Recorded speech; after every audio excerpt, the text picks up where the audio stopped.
Today's episode is a big moment for us because this is our very first guest on the brandLingual podcast.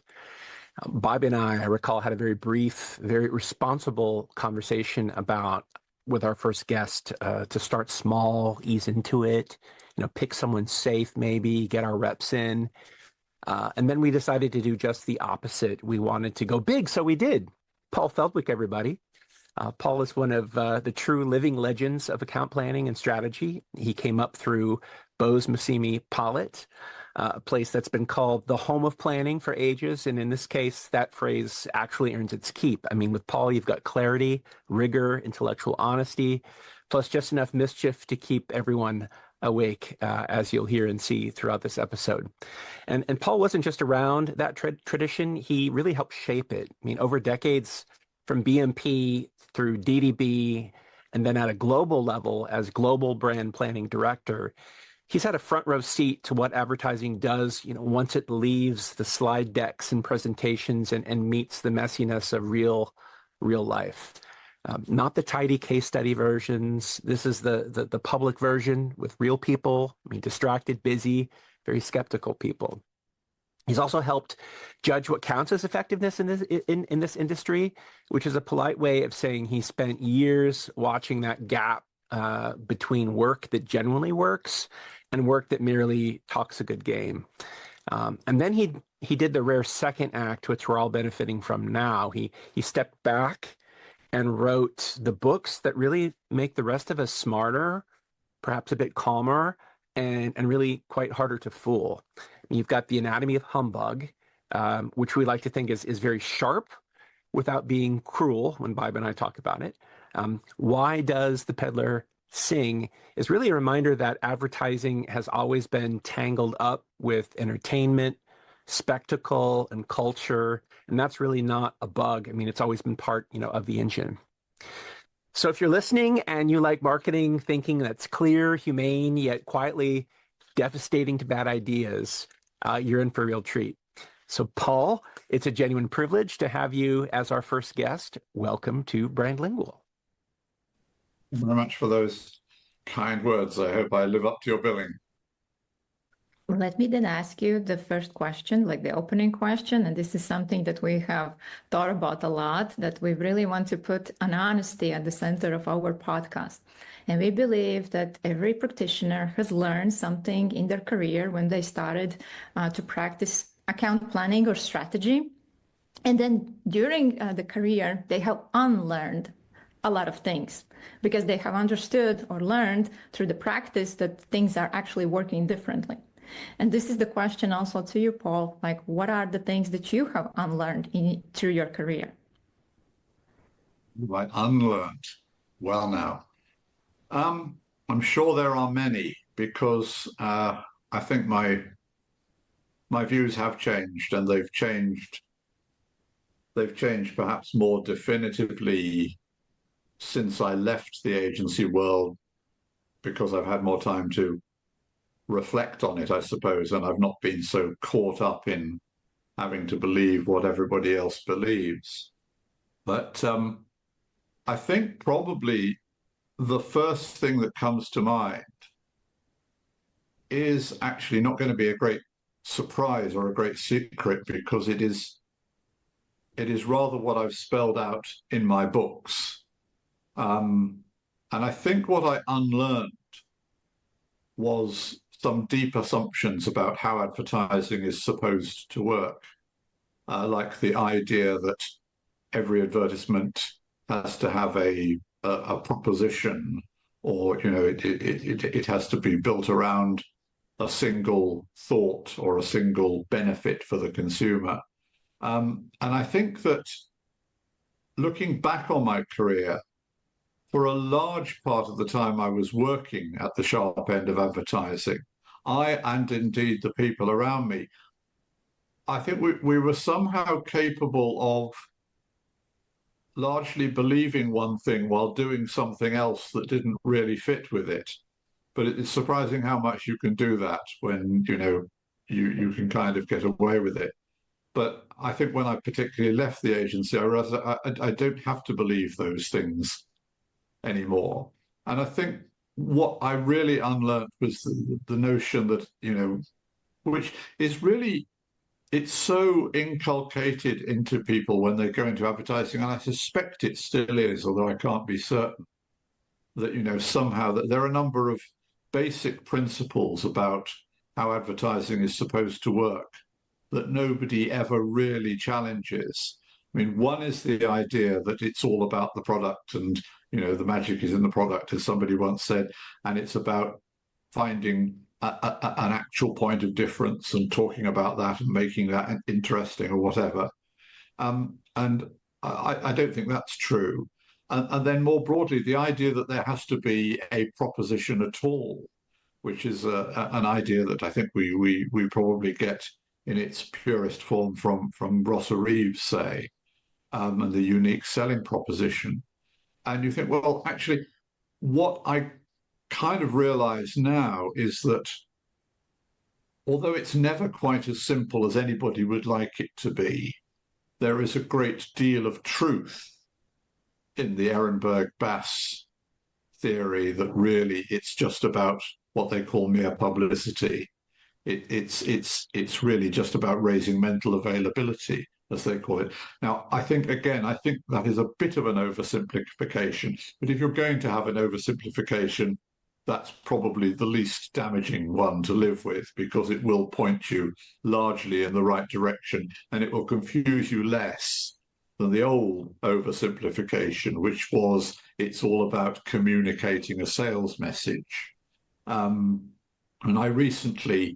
somebody recently reminded me of a talk that I gave actually way back now in 2008 called Debugging the Message Myth or something like that, which I recently republished on LinkedIn because it wasn't really available anywhere else. And I was quite interested to see what I was saying about that, even before I'd written The Anatomy of Humbug or Why Does the Peddler Sing? But I had already left the advertising agency world as such.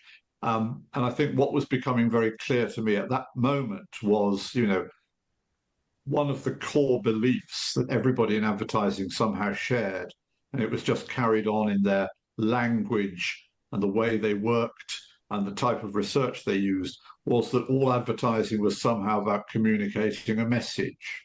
And some advertising, of course, is about communicating a message, but a great deal of it is not.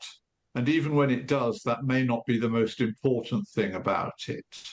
And so I think that message myth was perhaps the biggest thing that I had to force myself to unlearn.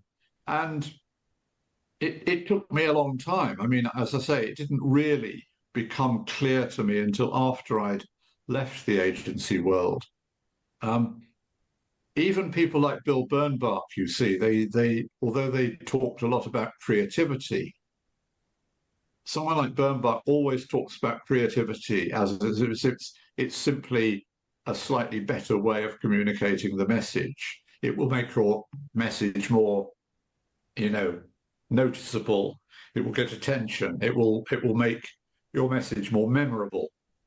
And he doesn't consider the possibility that much advertising works primarily simply because it is entertaining or moving in some way, and that it's working not through that logical communication of a message, but it's working either simply through making you more aware of a particular brand, or by linking it with certain images or sounds or properties of one sort or another that you will then, recognize in other contexts. And it's much easier to see that sort of advertising more in terms of the task of creating fame rather than the task of persuading somebody that this is better than that. And the two are not exclusive. And, not all ads are identical. And one always has to remember that. I mean, as soon as any of us start thinking it's just one thing and it's very simple, we have to be aware of that. But I think, as I say, if you want to boil it down to one simple idea, the idea of fame is perhaps the least harmful simple idea to hang on to. And if you can succeed in achieving that, you will probably succeed in marketing. You mentioned that to have these, I don't know, reflections, you had to actually leave the industry to feel as if you had the headspace to do that. Why do you think that is? Like, what was the difference, the real difference between that environment and the environment that you're in now that allowed for that? What's going on inside of the agency that you had to escape? I think that's true. I mean, I wonder why. I mean, I think partly it's because what I was doing quite a lot of in the latter part of my career was I was doing training, I was teaching people, and I was creating strategic frameworks that people could use, which can be very useful, rather than have a complete blank sheet of paper and say, think of a strategy. Anything that helps people break that down. So you say, okay, let's take this as a number of issues like what's the business objective, or who is the target audience, who are we talking to, what do we know about them, what do they think about the product right now, what's their current behavior, what's the opportunity. All these things are helpful, obviously, in terms of making sense of the world and navigating a way through it that might achieve your objectives.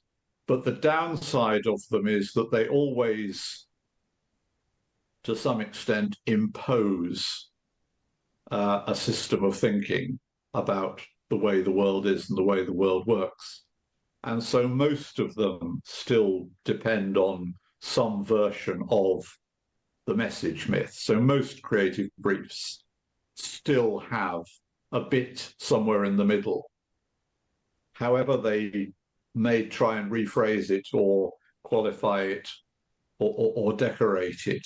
It's something along the lines of what's the single most important thing we need to communicate. They may not call it they may call it a message, they may call it a proposition. They may try and be a bit vaguer than that. But it still sort of drags you back. So within the agency world, you need to speak the same language as everybody else. You need to speak the same language as your clients are speaking to some extent. So there is this continual need, I suppose, to compromise. And however much, and I think I was very consciously throughout that time sort of pushing the envelope, but I didn't really ever push right outside the envelope and say, I didn't ever dare to write a brief or recommend to people that they should write a brief and just say, how are you going to make this brand famous? Don't think about anything else. Those are interesting avenues to explore. How different could a creative brief be and still be a creative brief? Do you indeed need a creative brief at all? This is another interesting avenue for exploration. Until about the 1960s, at the very earliest, I don't believe anything corresponding to a creative brief existed at all. I don't think Bill Bernbach ever saw a creative brief or knew what one was. People talk about all those great ads of the past. Even when you do look at famous campaigns since then, if you can actually find the original creative brief, in most cases, it's a completely useless piece of paper. You can find, for example, and I can cite the example in something I wrote about the famous Levi's campaign, the Levi's Laundrette commercial. The original brief for that says nothing. And John Hegarty, when he received it, knew it said nothing. So, that we have this great belief system that advertising is created by, the sort of logic of here's the brief with here's the single-minded message, and on the strength of that, we leap to the great creative idea, blah, blah, blah. And the reality is, you mentioned in your introduction, I am very interested in what actually happens in real life. not what we like to pretend happens, because it's what we're supposed to believe. And I think in most cases, you'll find there's quite a big difference between the two, which is not to say that, you know, sometimes the conventional wisdom doesn't fit quite well, but I think a great deal of the time it doesn't really fit at all. And the actual process of creating advertising is much more fluid. It's much more emergent. But historically, it has tended to involve, at some point, somebody, and it may well be the planner or the strategist, kind of making a sort of legal fiction whereby the process is conforming to what you are supposed to be doing, or if necessary, rewriting history or post-rationalizing it in a way that says, and of course, the reason that Levi's commercial was such a great commercial was because it was all about the stonewashed jeans or something, which in reality it was not. So I think I've become very suspicious of those assumptions that everybody tends to share, and it is remarkable, I think, that in an industry that has for 50 years or more prided itself on, oh, we're all a bunch of wild and crazy guys and there are no rules and we all zig when the others zag, that when you come down to the basic principles, you know, nobody dares or even thinks it possible to challenge them or criticize them. You know, it would be worse than heresy to suggest that, you know, an advert should not have a single-minded proposition in it, or whatever it happens to be. I have a question. What is your take in that context? You of course, your take is that fame needs to be at the center of the campaign. That let's take all the elements away from the creative brief and let's just have one question, like how to make a brand famous. What is your take then versus the idea to put the memories at the center, and that the idea is to actually build the memories for the consumers with the campaign, with the help of the campaign? Because what we are focusing on is that we are focusing that memories needs to be first, and we are kind of placing the memories first at the center of creative brief. It's just a little bit contradicting what you said. So I'm just curious, like, what is your take? I mean, obviously memory plays an important part in this. But what I think I would say is that when you talk about memory, you're essentially talking about a psychological construct. You're talking about something that goes on in my mind or your mind. And we all know that memory in itself is a very complicated and fascinating thing, and still in some ways a controversial thing as to exactly how it works. And all that is relevant to what we do. But I think there's much more to it than memory as well. I mean, as well as memory, purely at the level of sort of psychological constructs of what's going on in one person's head, it's not just about memory, but it's also about, well, to use a usefully broad and general term, affect. It's not just I remember something, but it's also about how I feel about it, whether I feel attracted to it or repelled by it. And that is a very basic psychological construct, which I think is also important. So it's not purely memory, it's do I like it? But more than that, even, when I talk about fame, there's a huge difference between fame and memory or mental availability or even affect, because fame is not something that happens in your mind or in my mind. Fame is something that is happening in society as a whole. Fame is a social thing. And, you know, the scientific lens that one should look at it through is not so much psychological as sociological. Fame is what is created in the interactions between people, as well as what's going on within their individual brains. And those things are continually shaping each other. So that's why I think fame is a much bigger and more complex and potentially more interesting thing to talk about than simply something like memory. And you know, people will remember something more frequently or call it to mind more frequently, and perhaps they will also like it better if it is famous. But the reasons for that are because of all the social clues that are around it. You know, you are the reason that I will remember the Apple logo, and is partly because not just that I see lots of adverts for Apple, but that every time I go into a coffee shop, I see it on everybody's MacBook, you know. And the reason that I remember Nike is, you know, the number of times that I will see that Nike logo or hear it referred to or hear people arguing about it or talking about it in all sorts of different contexts. So that's why I think fame is a much bigger thing than just anything that's purely psychological. It's not just about what is going on in my mind, but it's what we are doing with this in between us. That's why I find Barnum such a sort of interesting and powerful figure in the history of advertising. And I also find it very significant that, you know, from the early 20th century on, he was largely written out of that history, because one of the things that was done at that time in an attempt to sort of move away from a lot of what they saw as vulgar and perhaps slightly dishonest or whatever it was, activities from earlier, that there was, consciously or not, a sort of process of recasting advertising as a kind of one-to-one interaction between the advertiser and the prospect.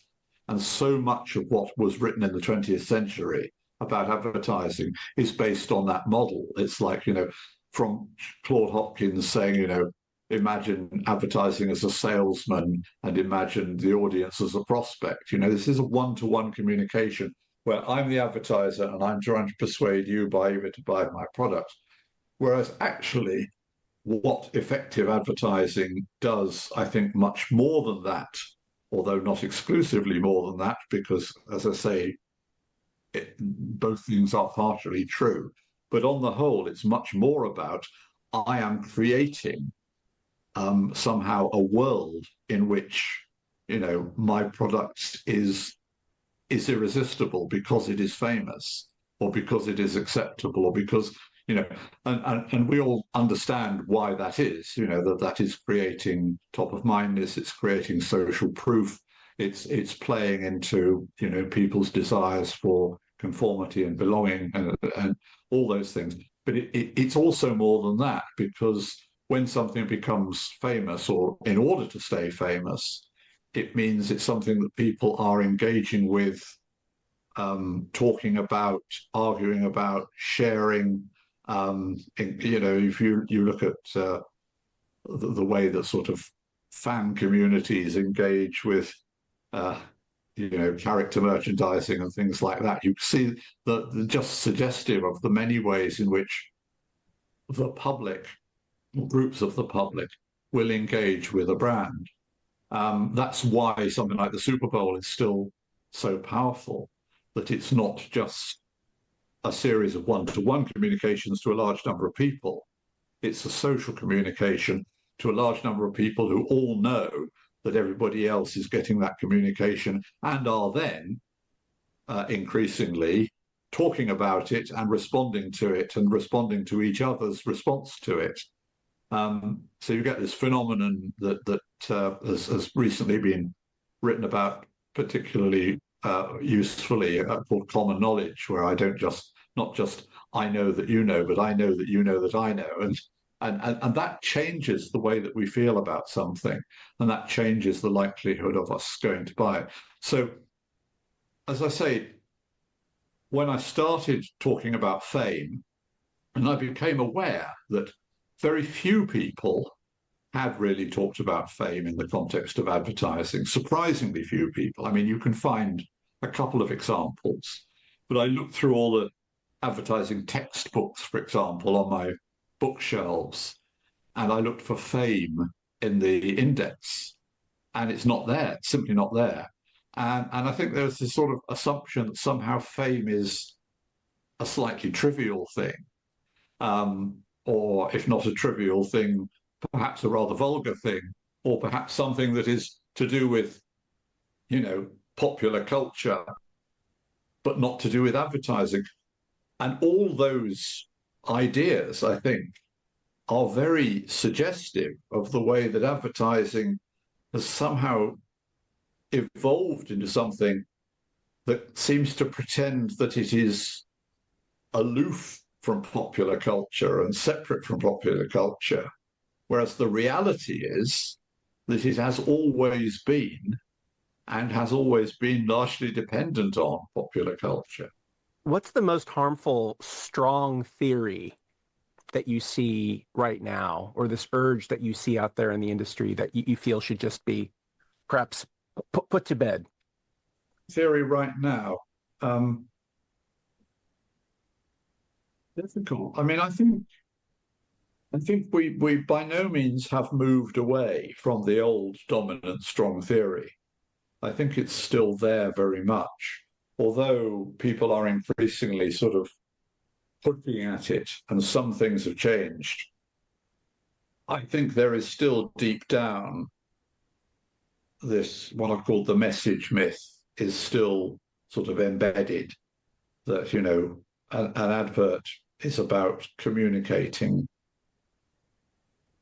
a benefit or whatever it is, or a proposition, and that, simply being entertaining is not enough in itself, or simply playing to people's feelings is not enough in itself, or, I think all the old orthodoxies are still there, even though they are being pushed at. I mean, things like, they used to be very much more strongly encoded in something like pretesting research, for example, when pretesting research was very much about, what did this ad tell you?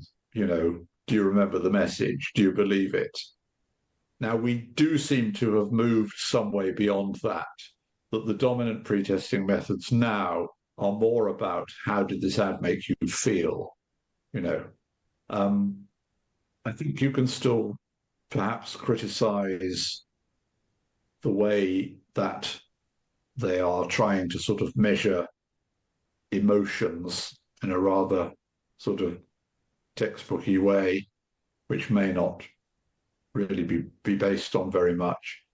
And I think you can still perhaps criticize them along the lines of, they're still sort of really looking to measure an individual response to an ad in isolation, rather than looking at a social response to an ad, which was to my earlier point. And I think the danger is that, because people do very much want to believe in some form of pretesting research, because it would make their lives much simpler if it were so, that they lose sight of the more fundamental truth that, however good pretesting research is, it is never going to be adequate to predict how this actually plays out in the real world, because it cannot simulate all the social interactions or media interactions that may ensue once the thing gets out there. I mean, it may make you in a better position to predict, but you could never absolutely predict how those things will play out, because it's still thinking of. I mean, perhaps the answer to your question is that point that I made earlier, that the fundamental damaging idea or limiting idea that people are still holding on to is that they are still thinking of advertising, whether they think of it as rational or emotional, they are still thinking of advertising as a one-to-one communication between, I am the advertiser, you are the prospect, rather than I am the advertiser and I am working with society as a whole. Now, PR people have a very different history. You see, public relations throughout its history has always understood that what it's dealing with is public opinion. They never talked in terms of that one individual. It was like, how do we mold public opinion? And for good or evil, and occasionally it was for evil, that is how PR has worked. And that's why I think in many ways it has in many ways been a great deal smarter than advertising in terms of how it conceives of its task, and has been, so I think there's a lot that we can learn from public relations from that point of view and from the management of public opinion. It's not simple, but at least they are starting from that right premise that this is about how do we create something that is social rather than how do we get into somebody's mind and mess with it. I think people listening will understand that we've perhaps as an industry overlearned the language of persuasion at this point.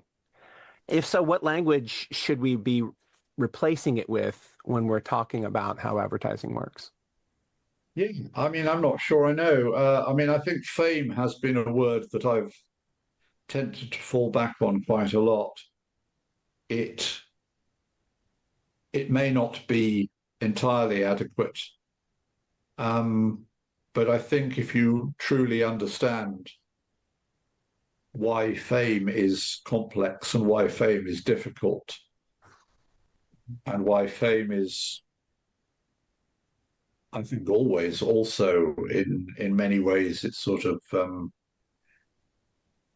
quite sort of ethically ambiguous as well, then it points you in a lot of the right directions. There's a really good book that came out about 3 or 4 years ago by a British academic, which I would recommend to anybody who's interested in this sort of stuff. It's a bit like the Anatomy of Humbug on steroids, written by an academic who's actually read 100 times more than I have. And it's called The Ad Man's Dilemma, From Barnum to Trump. And I think it is very difficult nowadays, if you start with Barnum, not to end up with Trump. And I think that points very much to the power of what I'm talking about potentially, and its power for either good or evil, depending on your point of view. Propaganda can be used by the good guys as well as the bad guys. And you don't have to agree on who the good guys or the bad guys are, although in some cases a lot of people would. But, that is, I think when we're talking about getting people to drink Coke rather than Pepsi, that's a pretty innocent endeavor compared with, trying to ensure who gets into government or who has real power. So from that point of view, it's a relatively innocent endeavor. Yes, it is not innocent. It is not morally neutral. A lot of the problems that advertising has created for itself, I think, stems from its refusal to face up to those uncomfortable truths, if you like. And since about 1900, the advertising industry has tried desperately to persuade itself, as well as everybody else, that it is unambiguously a force for good, that it is scientific, that it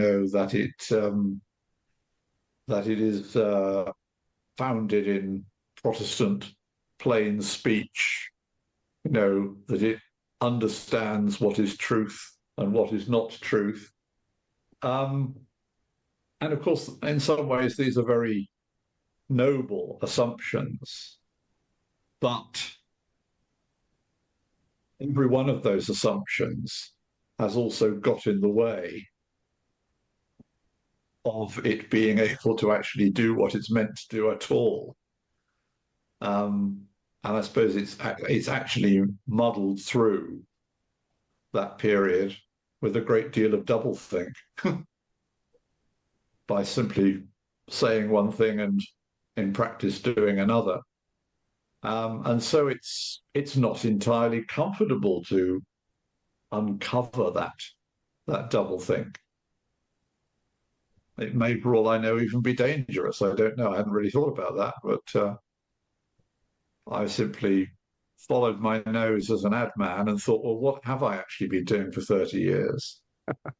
But, you know, as I say, I come back to when challenged as to whether I've spent my life in a good way or a bad way, you know, that what I was doing was essentially largely about getting people to buy this brand rather than that brand. And, you know, or this product rather than that product. And that, I think, is not on the same scale as getting them to elect a government, shall we say. I have a question. You mentioned earlier, before you retired and you were still working inside of the agencies, that you didn't find this kind of like alignment with the clients, and that there wasn't this common language between both parties, agency and the clients. Why was that? Like, what is your take? Like, why these problems are kind of happening inside of our industry, and that practitioners on our end, on agency side, doesn't want to also challenge the fundamental principles, as you did when you get retired. Yeah, it's a tricky one. Relationships with clients. I mean, I think another problem that the advertising industry has created for itself throughout my experience, and I think it probably goes back further, is far too often the agency kind of assumes that somehow the client is the problem. You know, that the client is stupid, or the client is annoying, the client is obstructive, and the client gets in the way of doing good advertising, rather than finding a way to work constructively with the client and to evolve, you know, a joint way of looking at advertising that might enable them to achieve. Now, I mean, of course, I have great respect for a great many clients, and I also think that in my experience, a lot of people on the client side have been more receptive to a lot of what I've been saying in the last 20 years than people on the agency side have been.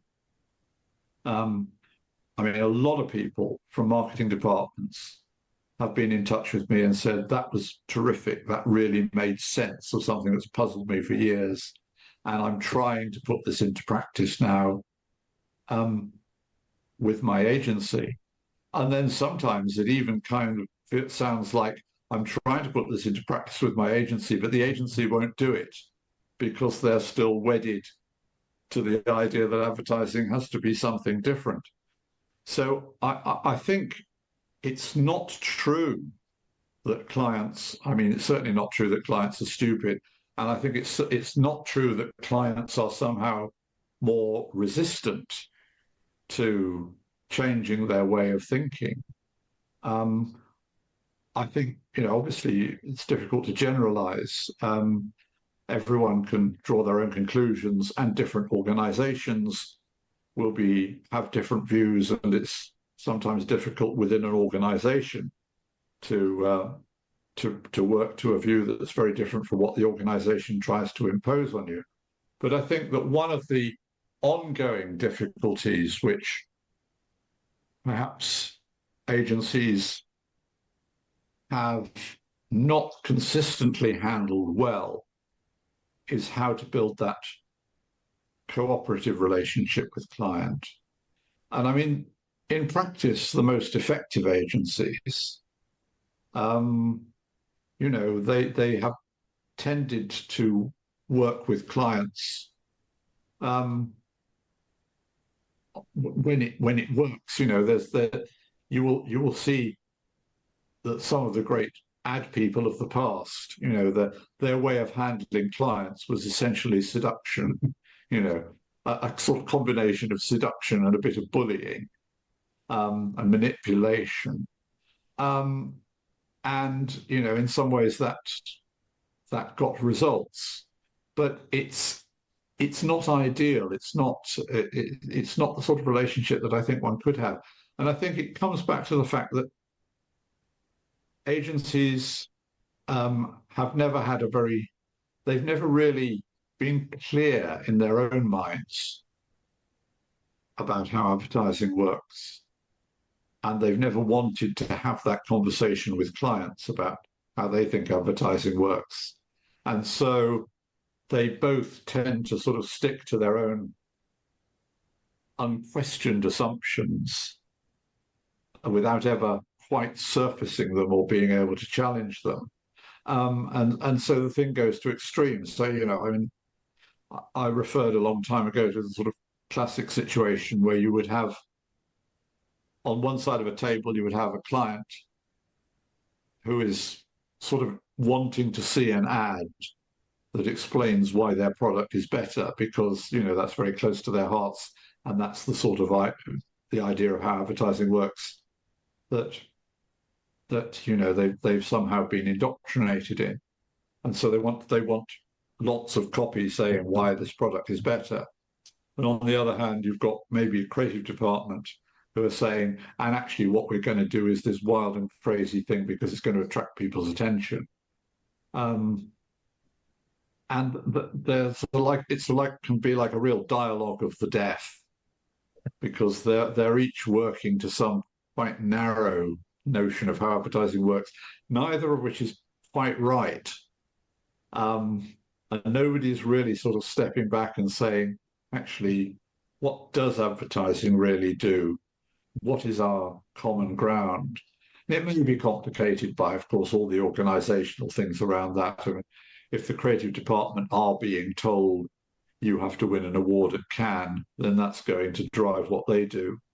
And if the client, the marketing director, is being told, oh, and you have to do something that won't offend anybody, or that has to fulfill these particular criteria, then they're trying to do that as well. So insofar as people are being constrained by their organizations, it makes it even worse.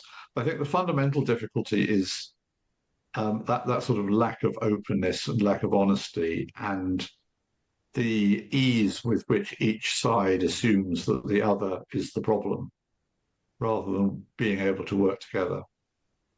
I mean, I know there are not easy answers to that. And in practice, the success of any agency depends on how well they manage that situation. And some obviously do manage it well enough. But I think as an industry, it's never been really well managed. As long as the answers are profitable, the questions were worth asking, I guess, in that sense. Is there a belief that you feel you still haven't unlearned, but you suspect that you might? Oh, goodness knows. I mean, that's very hard to sort of anticipate, isn't it? I mean, I suppose I sometimes now consider the possibility that either I wake up one morning and I think, to be honest, advertising is such a ridiculous and trivial business. I cannot believe I wasted my life doing that, and I'm no longer interested in it. Or I wake up one morning and I think, actually, if you really analyze this deeply enough, there is something fundamentally shabby and dishonest about it, and I very much regret having bothered with it. I mean, those are possibilities. They haven't happened yet. I'm not sure that either of those is quite where I'm likely to come out, although there are moments when it's easy to be cynical about it. There are moments when, you know, it's easy to be sort of regretful about it, I suppose. But then I just take myself back to what I remember from when I was in the business in the 70s, the 80s, even the 90s. So actually, what we were doing was we were aiming to produce work which people generally enjoyed more than they found it annoying, and work which was effective in helping our clients, you know, make a bit more money for their companies, which was what really was our, you know, our commercial task. And if we could do those two things together, then that was probably quite a sort of worthwhile achievement in its own way. And also, I think it went along with the fact that we were, despite all the stresses and strains and long hours and all the other stuff, we did have quite a lot of fun. And I think all those things sort of went together. I mean, what I enjoyed about advertising was partly, as a planner, that it had this sort of academic, scientific side to it. You know, you could be a sociologist, you could be a psychologist, you met real people, you found out how complicated they were, you found out how they behaved, you found out what they said, how they contradicted themselves. That could all be fascinating. And at the same time, what you actually produce, you know, would be a cartoon polar bear who sang like Elvis, or you know, a 60-second film about a useless secret agent that everybody thought was very funny. And, you know, you realize that you were working in a branch of show business, and it had both those aspects to it. And, you know, those are, I think, legitimate parts of the world in which to spend your time. So I think from that point of view, I'm unlikely to completely regret what I spent my life doing. Whether it has led the world to being a better place today, or whether advertising is still worth bothering about, those might be more complex questions, but at the age of 73, I'm sort of less worried by them, I suppose. Perhaps we leave it at that, the way that we've spent our time together here this afternoon. Well, yeah, thank you. I mean, I hope my ramblings are not too incoherent, and I hope I more or less said what I meant to say. As I say, I wouldn't want anybody to take any of it too literally, because I was, to some extent, making it up as I went along. But, you know, yeah, it will be interesting. So there we go. Thank you for asking me. And I hope it lives up to your expectations. If not, you don't have to broadcast it. No, we definitely will. Vibe, any final words? No, I was just like listening, and I was just thinking that we exactly had the same conversation with Christopher in one of our podcast conversations, that the hardest question to bring in the client meeting is the question that how advertising actually works, and to hear all opinion from all sides. And you just brought that same idea to in your reflection. So Yes. that's one of the. Well, thank you very much, because your questions have made me think.